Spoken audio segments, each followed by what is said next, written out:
happens here. He shrugs. Not really sure. It was bad, though.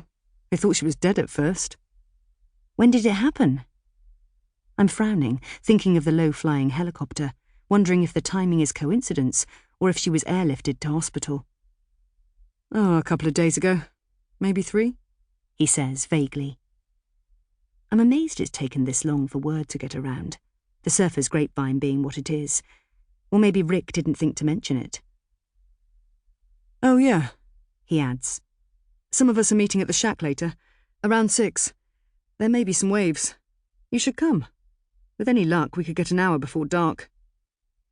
In an unusual display of affection, he plants a kiss on the top of my head. The shack is okay. A scruffy locals bar on one of the beaches, a short drive from here, that sells Cornish beer and looks nothing from the outside. But inside is all bare wood with surfboards hanging from the ceiling, sand walked inside coating the floor.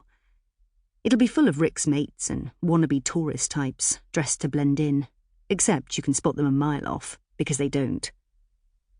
If I'm going to drag myself out on a chilly evening, I prefer a bit of glamour. A cosy restaurant or warm, dimly lit cocktail bar. I'm good, I tell him, stifling a yawn.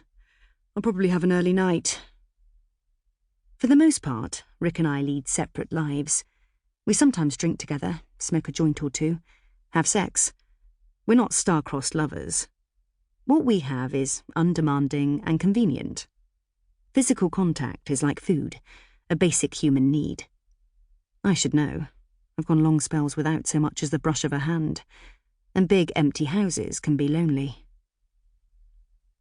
After he goes out and I hear his Jeep drive away, I open a bottle of wine and start scrolling through Netflix, listening to the wind rattling the sash windows, knowing it'll whip up some waves. Only there'll be wind-blown messy ones, rather than the clean, head-height barrels Rick will be hoping for. But it won't faze him. Nothing does. No matter how many forecasts, swell charts, wind maps you follow, the ocean will always surprise you, he's told me many times. Why do you drink so much? I'm still in my pyjamas, nursing a hangover, when Rick picks up the empty wine bottle from last night. By the time he got home, I'd finished it, then started on another, before falling asleep on the sofa. I really don't. I'm irritable. Not in the mood for one of his holier-than-thou lectures on how my body is a temple. I know my body better than he does.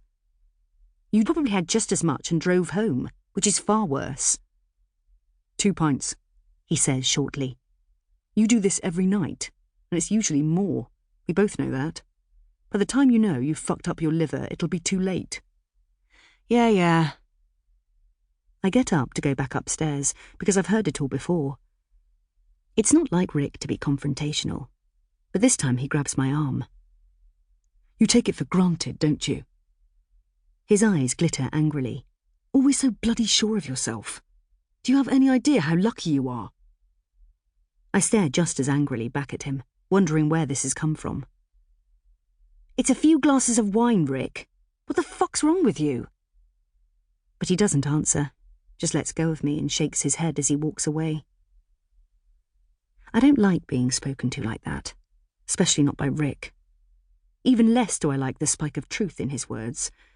But better a shorter life lived to the full than the dragged-out mundane one so many people cling to for as long as they can. Whether you live 20 years or 60, unless you save the planet or cure cancer, what does it actually matter? Upstairs, I pull on jeans and a hoodie, glancing out of the window to see Rick stride across the garden, then stand with his back to the house, gazing out across the bay.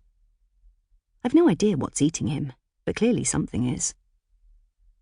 Taking a deep breath, I go outside to join him. Not surfing today? As I catch him up, my tone is light, conciliatory, but he's still rigid as I slip my arm through his. He shrugs.